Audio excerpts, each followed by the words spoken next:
It's the year 2012, and Nate Kaeding has just left the San Diego Chargers as the most accurate kicker in NFL history. The man was a two-time Pro Bowler and first-team All-Pro in 2009, and by almost all statistical measures, he should be considered one of the great kickers in NFL history, except for one.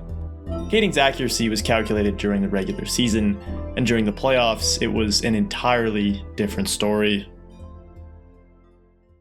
It's all up to him. Here's your ball game. And he's going to miss it wide to the right.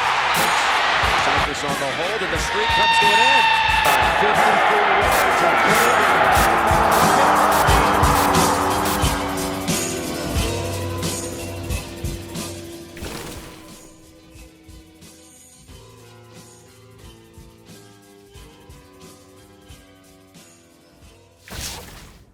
Place kickers in the NFL are the most disrespected position in all of pro sports. We're talking about our idiot kicker. It's easy to sit on the sidelines and point out their lack of physique, or comment on how easy it must be to make millions of dollars kicking a football through a pair of posts. When the game is on the line, it almost always comes down to these discredited men, one way or another, leaving the other players and coaches no other option but to pray that the ball flies straight. And unfortunately, those prayers are completely ineffective.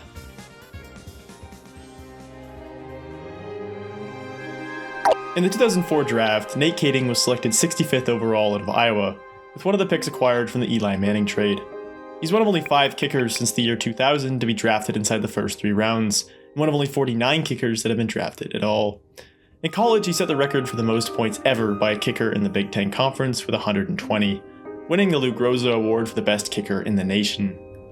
Said to be the model of consistency, he was perfect through his first 19 attempts in the 2002 season, and earned the nickname Big Game Nate. However, he ended the season a mere 21 of 24, making only 2 of his final 5 attempts. It had little effect on Iowa's 11-2 finish to the season, but was the beginning of a bad trend for Kaeding, one that would rear its ugly head much later down the line in San Diego. Kaeding's rookie season was pretty average. He connected on 20 of 25 field goals and ranked 19th amongst kickers that season. His most notable performance came against the struggling 3-7 Chiefs in Week 12. Talk about a good game. Where he managed just 1 of 3 attempts until late in the game. Which then, with 2.5 minutes ago, sets up Nate Kaeding. Missed a couple of field goals. His field goal good, 34-31. He would redeem himself in the 4th, hitting a clutch 43-yarder to send the Chargers to victory. Big Game Nate was living up to his namesake. This emotional win marked the 5th straight victory for San Diego, who were sporting a surprising 8-3 record. Led by newly hired Marty Schottenheimer alongside a young Drew Brees, the Chargers had no expectations after a disastrous 4-12 record the prior year. However, this newfound coach-quarterback combination seemed to be successful, and they would finish the season 12-4 and win the AFC West for the first time in a decade, set for a home playoff game against the New York Jets, with a set as 6.5-point favorites. Nate Kaeding, a rookie out of Iowa, picked in the 3rd round, very high for a kicker. Downfield. Swings it out to the outside here, and that's caught by Anthony. 7-yard line. Big draw. And Pennington going for 6. Deep down the field, and it's caught by Santana Moss for a touchdown. Round draft choice is a bit longer opportunity. 35-yard attempt, and that one is just good. Tomlinson goes.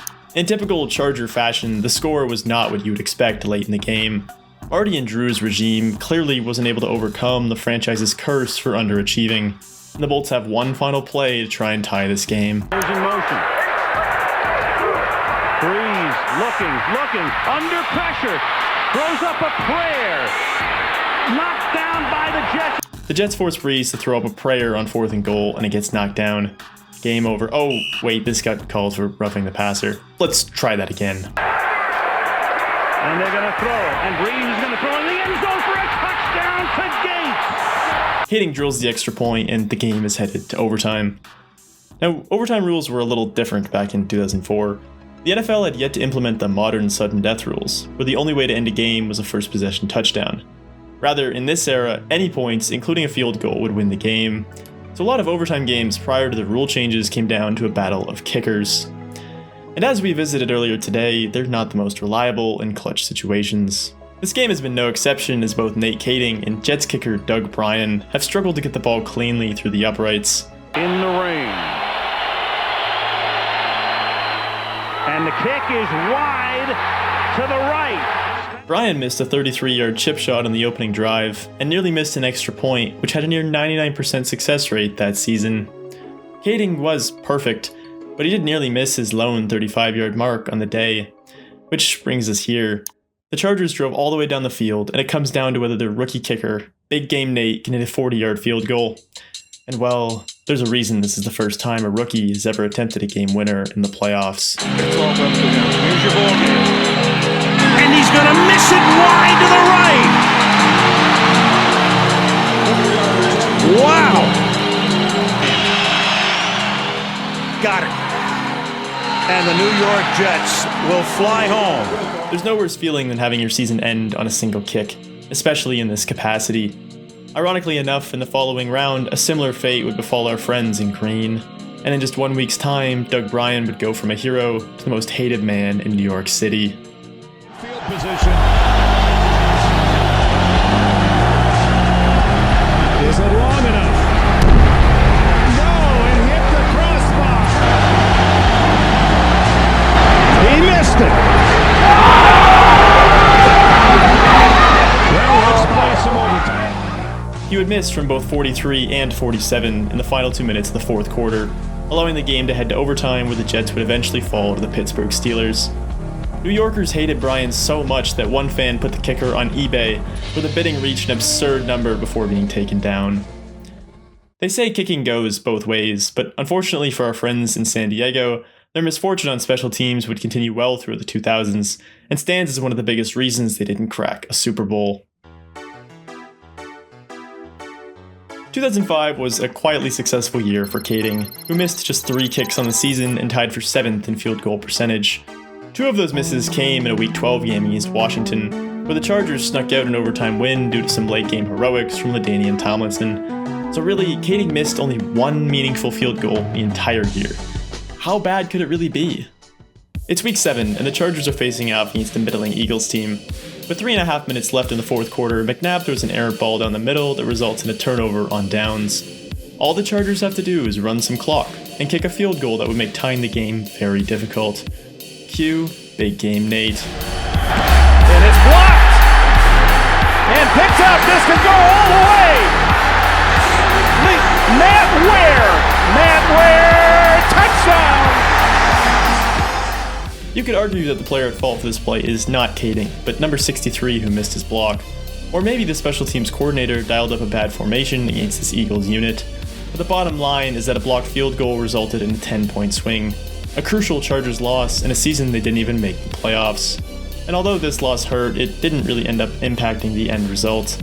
The Chargers were ultimately 2 games back from a playoff spot after a few costly losses late in the season to Denver and Kansas City. However, these next few Kaeding moments will surely make this one seem insignificant.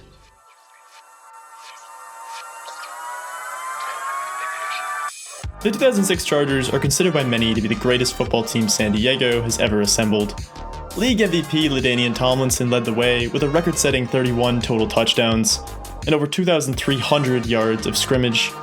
A young Phillip Rivers and star tight end Antonio Gates balanced out their passing game, while all-pro defensive players Sean Merriman and Jamal Williams rounded out their 7th-ranked total defense. Even Nate Kaeding had another stellar year, making the Pro Bowl for the first time and missing again only 3 kicks on the entire year. I sound like a broken record, but one such miss was another 40-yarder against the Baltimore Ravens in Week 4. Something about Nate Kaeding and 40-yard field goals just doesn't appear to sit well with the football gods, something we'll unfortunately experience again later. Kaeding would make up for it by nailing a 54-yarder, which at the time was a very impressive make. Nevertheless, the Chargers were going to lose that game by a difference of just 3. Their only other loss on the season came against the Chiefs in Week 7, where, you guessed it, Kaeding missed another 47-yard field goal. The final score was a margin of 3. To many of you, it may appear that I'm nitpicking Kaeding's performance. After all, a missed kick in the second or third quarter is one of hundreds of different factors that decide the outcome of a football game. I neglected to mention the Chargers' horrible penalty late in the fourth against Baltimore, or the defense falling apart on the final drive and giving up a touchdown. Even more egregious was Kaeding's holder, punter Mike Sifris, whiffing on the snap of a 52-yard attempt, not even allowing Nate to make a kick. Even worse was the Chiefs driving from their own 18 in just 20 seconds to kick a game-winning 53-yard field goal. But often enough, the NFL fans tend to blame the kicker because their inefficiencies are on full display. It's a lot easier to discredit Kaeding for failing to do his one and only job than to blame the entire defensive unit for their last-second collapse. Nevertheless, the Chargers would cruise to a 14-2 record, averaging nearly 31 points per game and scoring 59 total touchdowns, significantly higher than any other roster that season, securing them the number 1 seed in a bye before facing off against Tom Brady and the New England Patriots. We are bathing in sunshine in San Diego as the 70,000 some odd Charger fans in Qualcomm Stadium wouldn't know it yet, but they were about to witness the game from hell. Picked up by the line, ball tipped way up in the air, and it should have been picked up. And instead, Franco forces the fumble. Steps up, fires it back to the end zone. Touchdown, New England. Bushers that time by San Diego. Open, and he doesn't hold on. That was Rivers. Goes for the long ball. Vincent Jackson, did he get the feet down? No, they say. Let's go with another one. It has to fall, and it still doesn't have it. Now they're running off the field because they've got the football. Now they're in on Brady. The ball's... Personal foul, unnecessary roughness, defense, number 29, 15-yard penalty, and an automatic first down. By the rookie from Memphis. Brady throws in, he's intercepted for the third time, and the ball comes out. Troy Brown reached in there and knocked the ball loose. Can you believe it? New England recovers. McCree had the interception. Often heralded as one of the most heartbreaking losses in league history, this game was lost on so many Charger mishaps, you'd almost think that some higher power wanted them to lose. The Patriots would go on to score 11 unanswered points and leave the Chargers in desperate need of a field goal. So when we reach the inevitable final play of regulation and Nate Kaeding lines up to kick a 54-yard game-tying field goal, the odds are not in the Chargers' favor. Except, maybe they are? Nate Kaeding, who has not missed since he missed the 40-yard try, not missed at home. Kaeding hasn't missed at home since that 40-yard try against the Jets long ago. He drilled a 54-yarder against Baltimore earlier this season and intends to do the same today. However, even Big Game Nate couldn't come up with a miraculous field goal to salvage this travesty of a football game.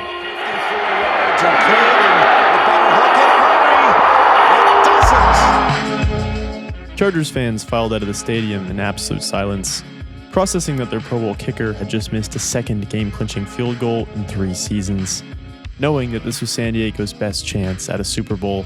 An interesting thing to note was that earlier in the first quarter, Schottenheimer elected to go for it on 4th and 11, rather than attempt a mid-range field goal. You have to wonder if the playoff history of his kicker factored into the decision.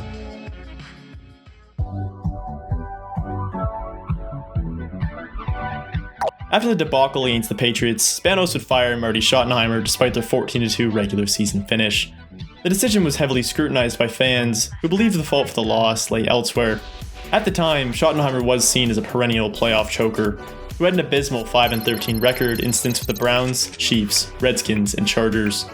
But it was next to unheard of to fire a coach after a 14-2 season, especially when the playoff loss wasn't his fault. However, it was later revealed that the real reason Marty was fired was a power struggle between himself and general manager A.J. Smith, who was responsible for constructing the Hall of Fame quality roster. Spanos, as horrible an owner he was, had to pick between the two and ultimately chose Marty. For my money though, the real travesty was the hire of old-school Norv Turner, who took over a super team and managed to squander their roster in only a few seasons. The 2007 Chargers were beneficiaries of a terrible division, sweeping the Chiefs, Broncos, and Raiders for an easy AFC West title, setting them up for a wildcard matchup against the Titans, where Kaeding would continue on an alarming trend. Kaeding, the last 4 years at this stadium, 2 of them have been in the playoffs, one of them the big one in the rain against the Jets. Good snap, good hold, low kick on the way, and no. Knuckles to the right, and Nate just couldn't get anything behind that kick. Kaeding now, 48 yards, on its way. No good. Kaeding built up an impressive streak of 4 straight playoff games with a missed field goal. In those games combined, he was a miserable 2 of 6, and statistically the worst playoff kicker of all time with at least 5 attempts. We're reaching the point where his performance in the playoffs is becoming a nightmare and downright unacceptable for an NFL kicker. Even though the Chargers managed to beat both the Titans and Colts, he would need some form of redemption in order to keep his job for the following season. For 26 yards, San Diego on the move, and Nate Kaeding, whose postseason record to date not very good, pretty good on this day. His third field goal, that's 40 yards. Even the elusive 40-yard try was no problem for Kaeding, as he connected on all 4 of his attempts, scoring the only points of the day for the Chargers, who fell to the undefeated Patriots without all their top players.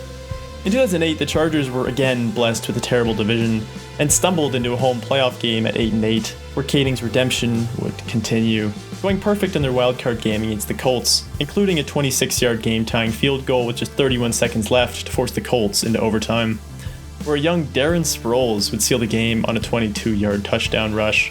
They would be outmatched the following week against the Steelers, but Kaeding was perfect yet again. Big Game Nate was back, and he was ready to take the greatest leap of his career. Long snapper, an excellent one, sends it back. Kick is on the way, and Kaeding knocks it through. Chargers take the lead at 27-24. How about this? A game-winning 52-yarder against the 3-seed Bengals in the most emotional game of the season. And for those of you who are modern NFL fans, look at the crowd after the kick and take in how great of a fan base the Chargers once had. All of them cheering for their soon-to-be-named first-team All-Pro kicker, Nate Kaeding. After a rocky start to the 2009 season, the Chargers will blow out division rival Kansas City at Arrowhead Stadium, starting what would become an 11-game winning streak, where during the last 10, Kaeding was close to perfection, finishing the year with a 91.4% field goal percentage and cruising to a division-round home game against Mark Sanchez and the New York Jets. Nate, the Chargers played the Jets once before in the playoffs, didn't win back in 2004. Do you see this Sunday's game as a redo? Does this make this game more special for you in any way? We don't look at it like a redo. I mean, that's a trap you try not to fall into as a professional athlete. I mean, if we go out and win this game here in the 2010 playoffs, it's not going to make up for the loss 5 or 6 years ago. That opportunity has come and gone, and we all understand that this is a new year and a new opportunity. 5 years after his opening debacle, Kaeding would look to rewrite his legacy against our old friends, the Jets. After the best season of his career, and during the most important game, Big Game Nate had an opportunity to come up big for the Chargers. If he performs well in this playoff run, all of his past chokes will feel like a distant memory, and that haunting 40-yarder from his rookie season would be largely forgiven. However, as we visited countless times, reality isn't so kind to Nate Kaeding. How about this streak? Field goals made inside the 40 by Nate Kaeding, and this is another one here. 36 yards. Cypress on the hold, and the streak comes to an end. I'd probably say the best advice and just kind of a motto that I try to live by is that it's a very simple. It's just whatever you're doing, your name is going to be on whatever you do. Got a hook. One bad day and everything gets washed away with a loss, and you know our primary season goal of winning a championship is gone. Now this field goal a must. It's from 40. That's the yardage he missed against the Jets in the playoff overtime game back in 2004. And this now to get him within 7. Kaeding, this is it. And he is wide right. His third miss of the day. His first 3 miss game of his career. Chargers fans like myself have used many different words to describe Kaeding's performance on that fateful day, but really, I think this image says it all.